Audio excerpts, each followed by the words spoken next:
ഖന്തക്ക് യുദ്ധവുമായി ബന്ധപ്പെട്ട് ജബ്ബാർ പറയുന്ന മറ്റൊരു സംഗതി, യുദ്ധം അബൂ സുഫിയാനും ആളുകളും ഒക്കെ അവിടുന്ന് മതിയാക്കിയിട്ടെറിഞ്ഞ് പോയതിന് ശേഷം നേരത്തെ അണിഞ്ഞ ആയുധം അഴിച്ചു വെക്കുന്നതിൻ്റെ മുമ്പ് മുഹമ്മദും ആളുകളും ബനൂ ഖുറൈളയുടെ അടുത്തേക്കാണ് പോയിട്ടുള്ളത്. എന്നിട്ട് അവരെ മാസങ്ങളോളം ഉപരോധിച്ചു.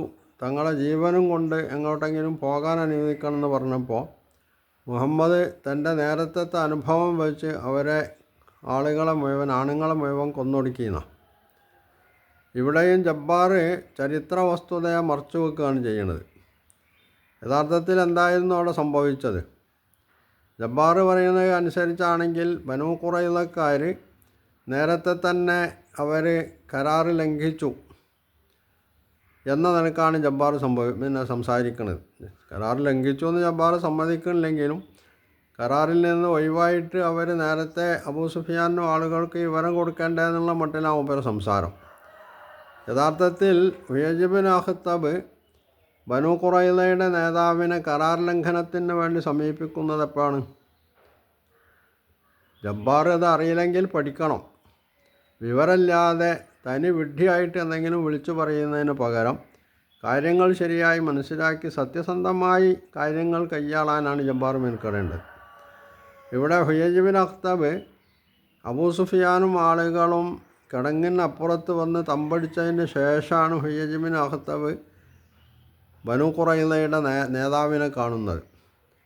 ആദ്യഘട്ടത്തിൽ ആ നേതാവ് ഹുയൈജ് ബിൻ അഖ്തബിൻ്റെ നേരെ വാതിൽ കൊട്ടിയടക്കുക ചെയ്തത്. അയാളുമായിട്ട് സംസാരിക്കാനോ അയാൾ പറയുന്നത് കേൾക്കാനോ ആ നേതാവ് തയ്യാറായില്ല എന്ന് മാത്രമല്ല, അയാൾ ഹുയൈജ് ബിൻ അഖ്തബിനോട് പറഞ്ഞിട്ടുള്ളത്, ഞാനും മുഹമ്മദുമായിട്ടൊരു പ്രശ്നവുമില്ല, മുഹമ്മദ് ഞാനുമായിട്ടുള്ള കരാറ് അത് പൂർണ്ണമായിട്ടുള്ള അർത്ഥത്തിൽ അവർ പാലിക്കുന്നത് കൊണ്ട് എനിക്കത് ലംഘിക്കാൻ സാധ്യമല്ല. അതുകൊണ്ട് താങ്കൾ എന്നെ കുഴപ്പത്തിലകപ്പെടുത്താതെ ഇവിടുന്ന് പോകണം എന്നാണ് ബനൂ ഖുറൈളയുടെ നേതാവ്, ആ ജൂതഗോത്രത്തിൻ്റെ നേതാവ് ഹുയൈജ് ബിൻ അഖ്തബിനോട് പറയുന്നത്. പക്ഷേ ഹുയൈജ് വിട്ടുമാറാൻ തയ്യാറല്ലാതെ അവിടെ തന്നെ അടയിരിക്കുകയാണ്. നിർവാഹമില്ലാതെയാണ് ബനൂ ഖുറൈളയുടെ നേതാവ് ഹുയൈജിനെ കേൾക്കുന്നത്. അങ്ങനെ ഹുയൈജാണ് ഇയാളെ കരാർ ലംഘനത്തിന് പ്രേരിപ്പിക്കുന്നതും.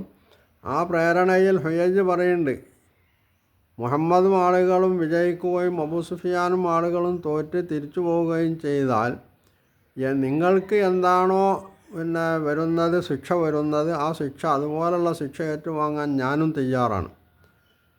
അതുകൊണ്ട് താങ്കൾ കരാർ ലംഘിച്ചേ പറ്റൂ, ഇത് കിട്ടിയ സാഹചര്യമാണെന്ന് പറഞ്ഞിട്ടാണ് ഹുയൈജ് ബിൻ അഖ്തബ് ഇയാളെ പ്രേരിപ്പിക്കുന്നത്. അങ്ങനെ ഹുയൈജിൻ്റെ വലയിൽ വീണ് ഇയാൾ കരാർ ലംഘിച്ചു. കരാർ ലംഘിച്ചിട്ട് അയാൾ ചെയ്തതെന്താണ്? ഖുറൈശികൾക്ക് അല്ലെങ്കിൽ അഹ്സാബിനെ, അതായത് അബൂ സുഫിയാൻ്റെ നേതൃത്വത്തിലുള്ള ഈ സഖ്യസേനയെ സഹായിക്കാനുള്ള എല്ലാവിധ സൗകര്യങ്ങളും അയാൾ ഒരുക്കുകയാണ്. അതിന് ആയുധം കൊടുത്തേക്കാൻ ഒരുങ്ങുന്നുണ്ട്, വാഹനം കൊടുക്കാൻ അയാൾ സജ്ജമാകുന്നുണ്ട്. ഈ ഘട്ടത്തിലാണ് നബി സല്ലല്ലാഹു അലൈഹി വസല്ലമയുടെ അടുത്ത് വിവരത്തിനത് ഇവർ കരാർ ലംഘിച്ചിട്ടുണ്ട്. എന്നാൽ അവർ കരാർ ലംഘിച്ചിട്ടുണ്ടോ ഇല്ല എന്നുള്ളത് ഈ വന്നു പറഞ്ഞ ആളുകളിലൂടെ മാത്രം ഉറപ്പ് വരുത്തുന്നതിന് പകരം നബി സല്ലല്ലാഹു അലൈഹി വസല്ലമ ചെയ്തതാണ്. നബി സല്ലല്ലാഹു അലൈഹി വസല്ലമ 2 സഹാബിമാരെ വിളിച്ചിട്ട് അവരുടെ അടുത്തേക്ക് പറഞ്ഞയച്ചിട്ട് നിങ്ങൾ കരാർ ലംഘിച്ചിട്ടുണ്ടോ അതോ കരാറിൽ തന്നെയാണോ ഉള്ളത് എന്ന് അവരോട് ഉറപ്പ് വരുത്താൻ. അങ്ങനെ ആ 2 പേരും അവിടെ ചെന്നപ്പോൾ ഇയാളുമായിട്ട് ബനൂ ഖുറൈളയുടെ നേതാവുമായിട്ട് സംസാരിച്ചപ്പോൾ അയാളിൽ നിന്ന് പ്രതികൂലമായിട്ടുള്ള സമീപനമാണ് അവർക്ക് അനുഭവപ്പെട്ടിട്ടുണ്ടായിരുന്നത്. അവർ നബി സല്ലല്ലാഹു അലൈഹി വസല്ലമയെ അധിക്ഷേപിച്ചു, കരാറിനെ തള്ളിപ്പറഞ്ഞു ഒക്കെ ചെയ്തപ്പോൾ അപ്പോഴാണ് ഇവർ നബി സല്ലല്ലാഹു അലൈഹി വസല്ലമയുടെ അടുത്ത് വന്നിട്ട് അതും വ്യംഗ്യഭാഷയിൽ എല്ലാവർക്കും മനസ്സിലാവാത്ത രീതിയിൽ കരാർ ലംഘിച്ചിട്ടുണ്ട് എന്ന് നബി സല്ലല്ലാഹു അലൈഹി വസല്ലമയെ കേൾപ്പിക്കുന്നത്. അപ്പോൾ ഇവിടെ ബനൂ ഖുറൈള നേരത്തെ കിടങ്ങു വയ്ക്കണ കാര്യം എന്തുകൊണ്ട് അബൂ സുഫിയാൻ അറിയിച്ചില്ല എന്ന് ചോദിച്ചാൽ അതവരറിയിക്കൂല. കാരണം ഈ ബനൂ ഖുറൈളക്കാർ അവരുടെ സ്വന്തം ഇഷ്ടമനുസരിച്ചല്ല കരാർ ലംഘിച്ചിട്ടുള്ളത്, അവർ ആ കരാറിൽ തന്നെ നിലനിർത്തണമെന്ന് തീരുമാനിച്ചിട്ടുള്ളവരാണ്. അതുകൊണ്ട് ശത്രു വന്നാൽ അത് മദീനയെ ആക്രമിക്കുമ്പോൾ നബി സല്ലല്ലാഹു അലൈഹി വസല്ലമക്കും മുസ്ലിങ്ങൾക്കും മാത്രമല്ല അതിൻ്റെ തിക്തഫലം അനുഭവിക്കേണ്ടി വരാം, തങ്ങൾക്കും അനുഭവിക്കേണ്ടി വരുന്നുള്ളത് കൊണ്ട് തീർത്തും അവർ ബുദ്ധിപൂർവകമായിട്ടുള്ള സമീപനമാണ് ആ സമയത്ത് കൈക്കൊണ്ടത്. അബൂ സുഫിയാനെയും ആളുകളെയും ഇവർ അറിയിക്കാതിരുന്നിട്ടുള്ളത്. പക്ഷേ ഹുജൈജിൻ്റെ സമ്മർദ്ദത്തിന് വഴങ്ങി പിന്നീട് കരാർ ലംഘിച്ചപ്പോൾ എപ്പോഴാണ് ഈ അബൂ സുഫിയാൻ്റെ നേതൃത്വത്തിലുള്ള സഖ്യസൈന്യം അവിടെ വന്നതിൻ്റെ ശേഷമാണ്. അങ്ങനെ കരാർ ലംഘിച്ച ഒരു വിഭാഗത്തെ പിന്നെന്ത് ചെയ്യണം? രാഷ്ട്രത്തിനെതിരിൽ ഒന്നായിട്ട് കൂട്ടായിട്ട് പണിയെടുത്ത ഒരു വിഭാഗത്തെ എന്ത് ചെയ്യണം? ഇവിടെ ചോദ്യമുണ്ട്. ബനൂ ഖുറൈളയുടെ നേതാവല്ലേ കരാർ ലംഘിച്ചിട്ടുള്ളൂ, അനുയായികൾ ലംഘിച്ചിട്ടില്ലല്ലോ എന്നാണെങ്കിൽ അവിടെ നേതാവ് ലംഘിച്ചാൽ ആ നേതാവ് ചെയ്യുന്ന കാര്യങ്ങൾക്ക് പിന്തുണ പ്രഖ്യാപിക്കാനുള്ളതാണ് അയാളുടെ കീഴിലുള്ള അനുയായികൾ ചെയ്യുന്നത്. സ്വാഭാവികമായിട്ടും അവിടെ ബനൂ ഖുറൈളയിലെ യുദ്ധത്തിന് പ്രായത്തിയിട്ടുള്ള എല്ലാ ആളുകളും ഇതിനോട് സഹകരിക്കുന്നു എന്നതുകൊണ്ടാണ് അവരെ കൊല്ലേണ്ടി വന്നിട്ടുള്ളത് എന്നുള്ളതാണ്. അപ്പോൾ രാഷ്ട്രവിരുദ്ധ പ്രവർത്തനങ്ങളിൽ രാഷ്ട്രത്തെ നശിപ്പിക്കാൻ പോകുന്ന സംഗതികളിലാണ് ഇവർ ഏർപ്പെട്ടിട്ടുള്ളത്. അത്തരമൊരു വിഭാഗത്തെ എന്ത് ചെയ്യണം എന്നാണ് ജബ്ബാറിനും അതുപോലുള്ള യുക്തിരഹിതരായിട്ടുള്ള യുക്തിവാദികൾക്കും പറയാനുള്ളത്. യഥാർത്ഥത്തിൽ ഇവർ കപട യുക്തിവാദികളാണ്, അതിലൊരു സംശയവുമില്ല. അപ്പോൾ അവിടെ സംഭവിച്ചിട്ടുള്ളത് എന്താണ്? നബി സല്ലല്ലാഹു അലൈഹി വസല്ലമയാണോ ഈ തീരുമാനം എടുത്തത് എന്നും പരിശോധിക്കേണ്ടതുണ്ട്. നബി സല്ലല്ലാഹു അലൈഹി വസല്ലമയും സഹാബിമാരും അവർ ഉപരോധിച്ചതിന് രക്ഷയില്ലാതെ കണ്ടപ്പോൾ അവർ തന്നെയാണ് അവരുടെ സഖ്യകക്ഷികളായിട്ടുള്ള ഔസ് കുടുംബത്തെ, അതായത് ബനു നളീറിൻ്റെ കാര്യത്തിൽ ഖസ്റജുകാർ തീരുമാനമെടുത്തതുപോലെ തങ്ങളുടെ കാര്യത്തിൽ തീരുമാനമെടുക്കാൻ ഔസിൽ, ഞങ്ങളുമായിട്ട് സഖ്യകക്ഷികളായിട്ടുള്ള ഔസിലെ ആരോടെങ്കിലും നിർദ്ദേശിക്കണമെന്ന് പറഞ്ഞ് അവർ തന്നെയാണ് പേര് നിർദ്ദേശിക്കുന്നത്.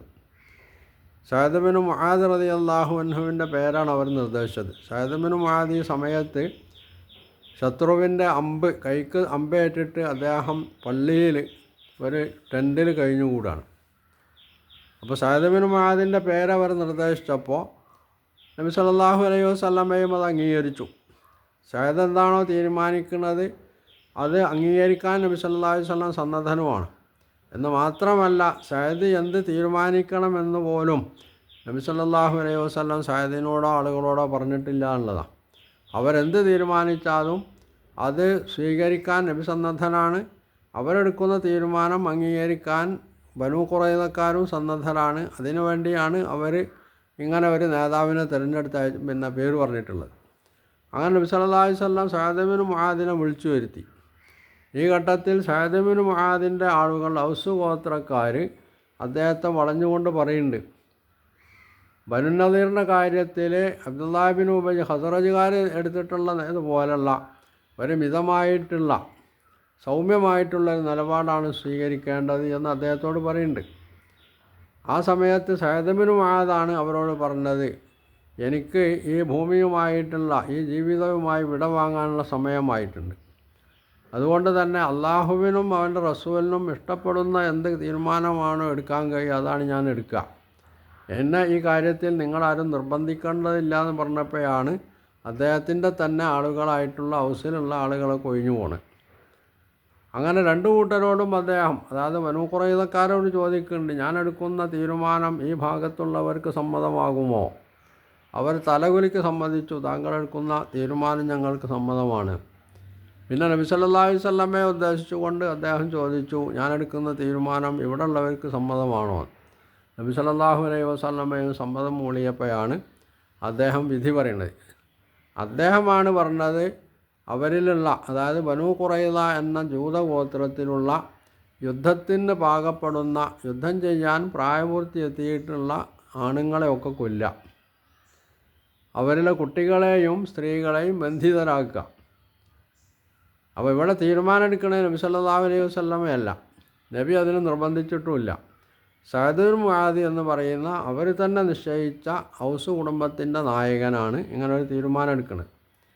ആ തീരുമാനം അവരംഗീകരിച്ചു, നബി സല്ലല്ലാഹു അലൈഹി വസല്ലമയും അംഗീകരിച്ചു.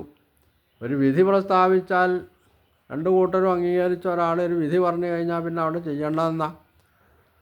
അത് തള്ളിപ്പറയാന്നുള്ളതല്ല, അത് നടപ്പ് വരുത്താനുള്ളതാണ്. വിശേഷിച്ചും വഞ്ചകരായിട്ടുള്ള രാഷ്ട്രത്തിൻ്റെ തകർച്ചയ്ക്ക് വഴിയൊരുക്കുന്ന ഒരു വിഭാഗത്തെ അവരെത്ര പേര് 600 700 1000 എന്നുള്ളതല്ല, എത്ര പേരുണ്ടെങ്കിലും അവരെ കൊന്നൊടുക്കണം എന്നുള്ളത് തന്നെയാണ്. ഇസ്ലാം മാത്രമല്ല, ആധുനിക ജനാധിപത്യ വ്യവസ്ഥയിൽ എന്താണ് ഇത് ചെയ്യുക? ഇവരെ വെറുതെ വിടുമോ? ഇതാണ് അവിടെ നടത്തിയിട്ടുള്ളത്. അല്ലാതെ അവിടെ നബി സല്ലല്ലാഹു അലൈഹി വസല്ലമ സ്വന്തമായിട്ട് ഒരു സംഗതിയും ചെയ്തിട്ടില്ല. ജൂതന്മാർ തന്നെ അംഗീകരിച്ച അവരുടെ മധ്യസ്ഥൻ അല്ലെങ്കിൽ അവർ വിധി പറയാൻ ഏൽപ്പിച്ച ആൾ പറഞ്ഞ വിധി അത് നബി സല്ലല്ലാഹു അലൈഹി വസല്ലം നടപ്പ് വരുത്തി. പിന്നെ 600 700 പിന്നെ 900 1000 എത്രയെങ്കിലും ആവട്ടെ, അത്രയും വരുന്ന ഒരു ജനവിഭാഗത്തെ ഞൊടിയിടയിൽ നശിപ്പിക്കാൻ കഴിയൂല. അതിന് കുറച്ച് സമയമെടുക്കും. അതനുസരിച്ച് കുഴി കുത്തി ആ കുഴിയിൽ ഇറക്കിയിട്ട് അവരോടൊക്കെ കഴുത്ത് വെട്ടിയിട്ടുള്ളത് ശരിയാണ്. അത് ജനാധിപത്യ വ്യവസ്ഥയിൽ ഇന്ന് കഴുത്ത് വെട്ടലല്ല, വെടിവെച്ച് കൊല്ലലായിരിക്കും. അന്ന് വെടിയില്ലാത്തതുകൊണ്ട് കഴുത്ത് വെട്ടി എന്നുള്ളത് മാത്രമേ ഉള്ളൂ. കൊന്നൊടുക്കുക എന്നുള്ളത് ഏത് കാലഘട്ടത്തിലും രാഷ്ട്രം ചെയ്യുന്ന ഒരു സംഗതിയാണ്. ഇവിടെ നബി സല്ലല്ലാഹു അലൈഹി വസല്ലം പറഞ്ഞാൽ കേവലം ഒരു ഉപദേശമല്ല, അദ്ദേഹം രാഷ്ട്രനായകനാണ്, ജഡ്ജിയാണ്, സർവ്വസൈന്യാധിപനാണ്, ഒക്കെയാണ്. അപ്പം അങ്ങനെയുള്ള ഒരാൾ അദ്ദേഹം വിധി പറയുന്നതിന് പകരം മറ്റവർ തിരഞ്ഞെടുത്ത ഒരാൾ പറഞ്ഞ വിധി നടപ്പാക്കാനുള്ളത് മാത്രമേ ഇവിടെ നബി സല്ലല്ലാഹു അലൈഹി വസല്ലം ചെയ്തിട്ടുള്ളൂ. അവിടെ നബി ഒരു അനീതിയും അക്രമവും ആരോടും ചെയ്തിട്ടില്ല. നബി സല്ലല്ലാഹു അലൈഹി വസല്ലം ചെയ്തത് രാഷ്ട്ര സംരക്ഷണത്തിന് ഉപയുക്തമായിട്ടുള്ള ആധുനിക ജനാധിപത്യ രാഷ്ട്രങ്ങൾ പോലും ചെയ്യാൻ ഒരു മടിയും കാണിക്കാത്ത ഒരു തീരുമാനം നബി നടപ്പിൽ വരുത്തി എന്നത് മാത്രമാണ് അവിടെ സംഭവിച്ചിട്ടുള്ളത്. അതിൻ്റെ പേരിൽ നബി സല്ലല്ലാഹു അലൈഹി വസല്ലമയെ ഭീകരവാദിയും കുറ്റവാളിയും അല്ലെങ്കിൽ അതുപോലുള്ള പേരൊക്കെ പറഞ്ഞ് അപഹസിക്കുന്ന ജബ്ബാറിനെ പോലുള്ള ആളുകളാണ് യഥാർത്ഥത്തിൽ ഭീകരവാദികളും ദുഷ്ടബുദ്ധികളും അതുപോലെ തന്നെ കപടന്മാരുമൊക്കെ മാറുന്നത് എന്നുള്ളതാണ് വസ്തുത. ഇവർക്ക് യഥാർത്ഥത്തിൽ ഒരു ജനാധിപത്യ വ്യവസ്ഥയിലും ഒരു വിശ്വാസവുമില്ല. ജബ്ബാർ എന്ന് പറയുന്നത് ഒരു കപടമുഖമാണ്. അയാൾ ഇസ്ലാമിനെ തെറി പറയാൻ വേണ്ടി മാത്രം ഉന്നയിക്കുന്ന വാചാടോപ്പങ്ങൾ മാത്രമാണ് ഇത് എന്നതാണ് വസ്തുത. സംഭവം അതിനെ ശരിയായ രീതിയിൽ പഠിക്കുന്ന നിഷ്പക്ഷനായിട്ടുള്ള ഏത് മനുഷ്യനും ബോധ്യപ്പെടുന്ന സംഗതിയാണ്.